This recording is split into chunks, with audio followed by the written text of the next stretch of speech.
All right, so for today's review, we are going to be taking a look at the Link Belt 145 X4 spin ace in 1/50th scale. I do believe this model is made by Replicars, and it is a very nicely detailed model. So without further ado, let's get straight into the review here. So starting off with, we'll zoom in and take a look at the cab here. You can see you got a nice handrail right here. This is a nice metal handrail. It's a very thin metal handrail, so you do want to be very careful with that. You can see you got a nice spin ace decal right there. You got a nice 145 decal right there as well. And then you can kind of see you got some door latch detail right there on the door as well. And then you got some modeled hinges on the cab casting as well, which are very nice. And then while we're down here, we'll take a look at the undercarriage. You can see here they are link track. They're not hook and loop, which is a great thing. I do believe the tracks are metal, which is very nice. And they do have a spring-loaded tensioner as well. I believe that these little blue points are supposed to be tie-down points. So when you have it on a lowboy or a tag trailer, this is where you could hook your chains up to. And then you got some steps in the casting as well. Your rollers on the bottom are a part of the casting as well. And the top one is non-functional as well, right there. And then you can see you got a nice little antenna right here, which I do believe is plastic, so you do want to be very careful with that. It's just kind of a softer plastic, but you don't want to put too much force on it because you could break it off. And then coming to the back of the machine here, you have, I believe this is a camera right there, and obviously you have a camera right here. You got a nice link belt logo right there. Then you got some nice simulated latches here in the casting of the car body as well, because I do believe that on the real machine these would open up to be able to service the engine.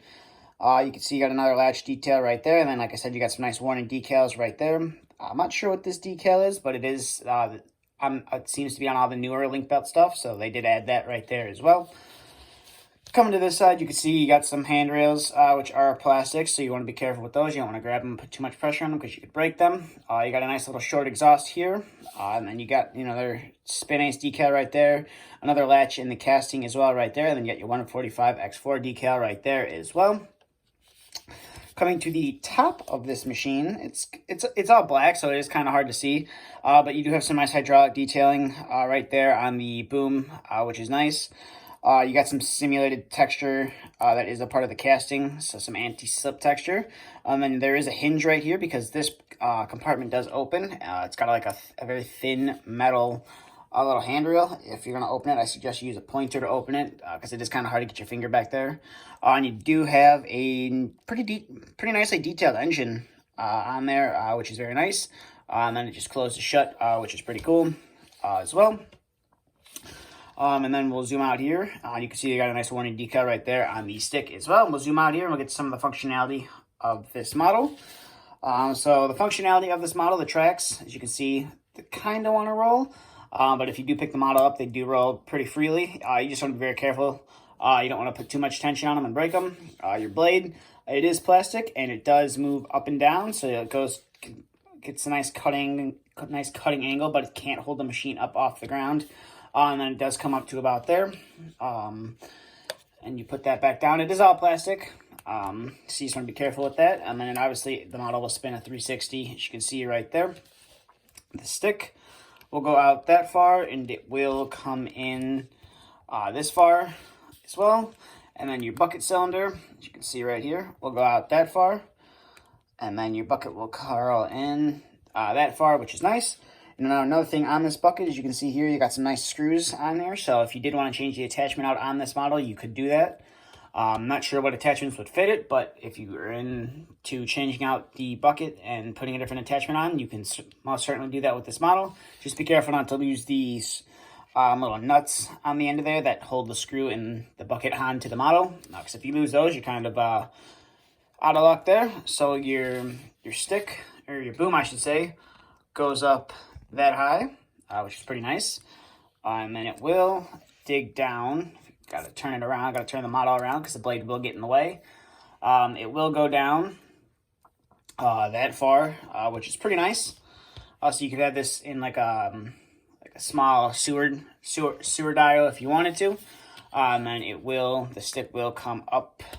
The cylinders are very stiff, which is very nice. And then while we're on the topic of the cylinders, you can see you got some nice hydraulic hose detail right there as well. And you also have a better view into the cab as well. But overall, This model costs $69. I think it's well worth the price. It's definitely a unique model to have. Now, if you do have the Sumitomo, I believe it's the SH135, those pop up on eBay. This is exactly the same model. It's just obviously it's repainted in a link belt.